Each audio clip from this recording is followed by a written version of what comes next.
Experience holiday cheer at Tanger Outlets with savings up to 70% off your favorite brands. From fragrances to accessories and the latest styles, discover the best gifts for everyone on your list. Save big at Nike Factory Store, Michael Kors, Under Armour, Coach, Polo Ralph Lauren, Kate Spade New York, and so many more. Unwrap the best at Tanger Outlets. Hundreds of brands, endless gifting options. Plan your trip at Tanger.com. This is the segment we like to call What's Up, Doc, where we spend some time with the healthcare experts at Mercy Health. This morning is no exception. Now, normally we say, let's welcome Dr. Well, that's not what we're doing this morning. We have Mary Farley on to talk to us about pediatric urology, and we want to get Mary's titling and credentialing right. Let's let her do it. Mary, good morning. Hi, good morning. How are you this morning? Good this morning. How do we refer to you official title-wise? Nurse practitioner. I'm a nurse practitioner. Outstanding. Lucas, Riley, you have an alphabet soup in front of you right there. I really do. I'm yeah. looking at you. Mary Farley, MSN, APRN, FNP-BC. Now, that could be your license plate number. What do all those things mean? It means I have a master's degree in nursing. I am an advanced practice RN, which is an NP in Illinois. That's the Illinois licensing. And then I'm a family nurse practitioner, board certified by the American Nursing Credentialing Center. See, we're like a minute in. I've already learned stuff. That's very good. So, how long did it take you to get all those letters? How much schooling did that take? Well, I had a bachelor's degree in nursing, so that was 4 years. And then I had another 3 years for my master's for my nurse practitioner. And where did we matriculate for our bachelor's and master's?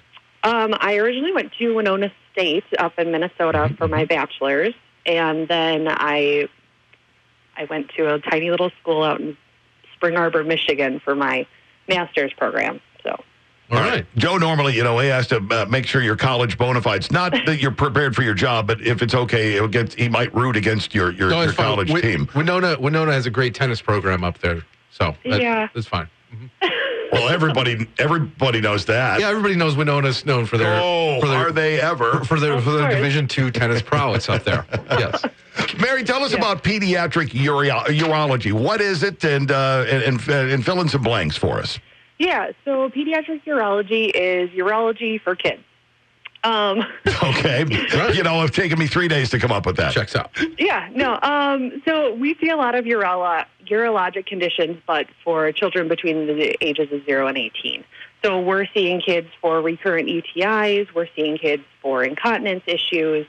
I'm working with a phenomenal surgeon, Dr. McKenna. So he sees a lot of the surgical cases like the hypospadia or hidden penises, hydroceles. He's seeing them and then taking them to surgery. I'm seeing more of the medical stuff and taking care of them in the office. So. All right. So when I hear urologist, I generally think of as an older generally male problem. That's my bias right here.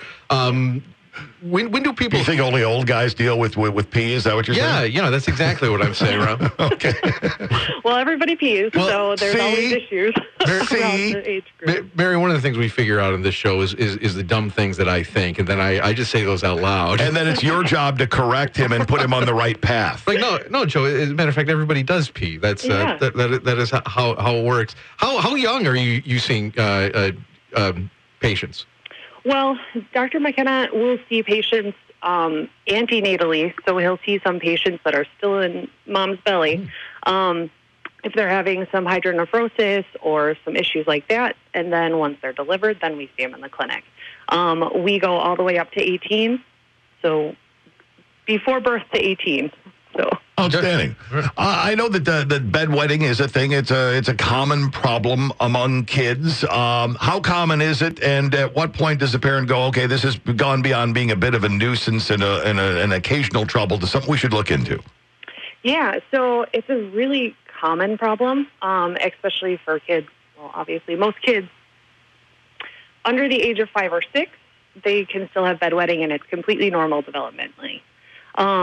After 5 or 6, you still have a 15 to 20% chance that you're going to have a kid that's having bedwetting. As they grow older, there's a 15% chance of spontaneously it resolving.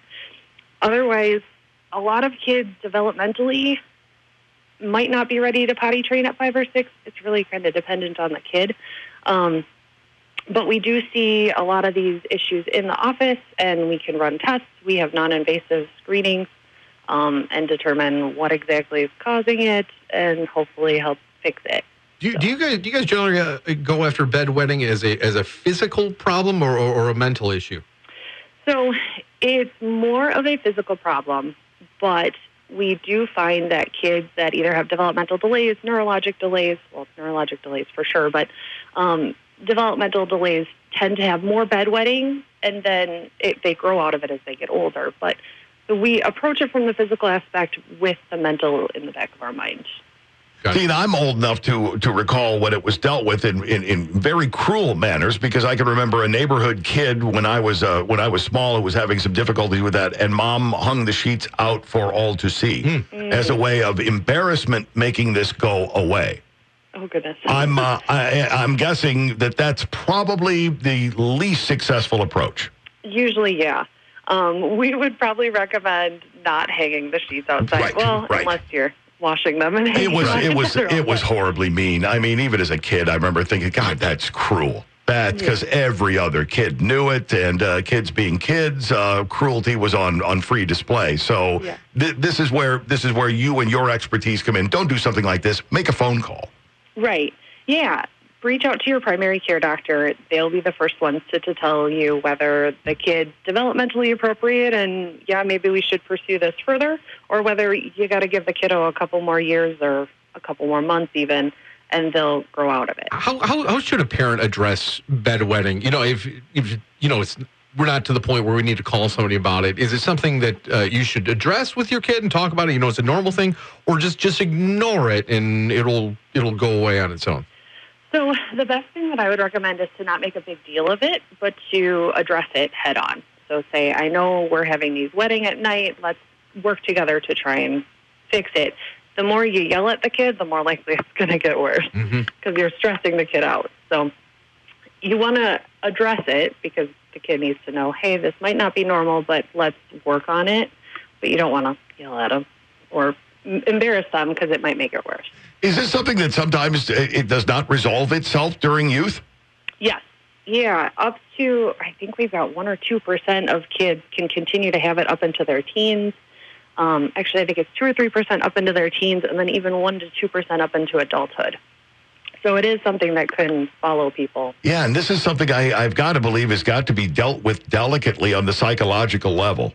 Yeah. Yeah, because stress and emotional, it does play a factor into how they're feeling and how they're going to react to it. So, is bedwetting one of the bigger percentage of patients you see? I would say yes. The bedwetting, the incontinence, and the frequent UTIs, the urinary tract infections, the reflux. Those are kind of more of the patients that I see in the clinic. And a lot of times the patients that have the reflux or the UTIs also have some level of incontinence to go along with their issues. So when you say reflux, my first thought is acid reflux. That's not the same thing you're talking about, though, right? No, vesicortical reflux is where the urine that's supposed to stay in your bladder starts refluxing back up into your kidneys. It's not supposed to do that. Okay. Is that painful? If the kidney starts to swell more than it's supposed to, yes. And urinary tract infections, common? Yes and no. It's more common in females than males, unless they're under a year, then it's more common in males. But it depends. We do see a lot of UTIs, so. Now, obviously, if bedwetting is getting to be a problem, parents will contact you. What are the signs will a parent see in their kid to know that it's time to contact the pediatrician urologist? Well, I mean, if bedwetting is causing a significant impact on the life factor, we like to look at the overall life of the child, and is this really causing an issue? Are they going to friends' houses and having accidents and having embarrassment? Or is it just a once a month or once a year issue? it really depends on the child. If, like I was telling you earlier, if they're developmentally not appropriate, like if they're still having accidents during the day and night, you might want to start bringing it up to the pediatrician, and they'll refer you on to me if they feel like the kid is developmentally appropriate and now having regressions or issues. So. But this is definitely something that if you feel that you're not getting a handle on it, and or you find your own your own temperature rising over it, and you don't want to chew anybody out or take it in that direction, these are all indicators that you should pick up a phone. Yeah, definitely. The only caveat to that is if the child is not developmentally ready to be potty trained or to stop bedwetting, it's ultimately up to the kid. They're going to have to learn how to stop bedwetting. If they're not developmentally ready to do that, you're still going to have to wait until they're ready. Yep, there's still going to be some more time put into it. What Right. makes the pediatric urology program that you have so unique? Well, we have the only full-time pediatric urology program in Rockford. There are a couple other places that have pediatric urology, but they're only part-time. They're not here every day of the week. We are. We also have, like I was telling you, Dr. McKenna. He's been in the pediatric urology field for more than 30 years. So we are a very strong pediatric urology department. We also have a biofeedback program that helps with the urinary incontinence patients, teaching them to retrain their muscles so that they don't have so many incontinence issues. All right. Before we let you go here, dude, is there anything we didn't get to? We didn't unearth any good info from our extensive line of questioning? Yeah, we hate it. You have you hang up the phone and go, well, those idiots never asked me about this. I don't think so. I think we covered a decent amount here. We kind of covered the majority of my patients. So somebody listening now shouldn't go about trying to make a direct contact appointment with you, but should go through their pediatrician. Am I right? So ideally, yes. You should always check with your pediatrician because they'll tell you, if the kid's developmentally appropriate or if it's an issue and should be referred on. So the pediatrician will be able to give you the appropriate referral to see me or Dr. McKenna. All right, there you have it. She's Mary Farley. She has a whole bunch of letters after her name, but let's go with nurse practitioner being one of the many, many highly developed skills that she has, including straightening us out on a few things as well. Mary, thanks a lot for taking time out of your day. We really appreciate it. Thank you. Have a good day. You too.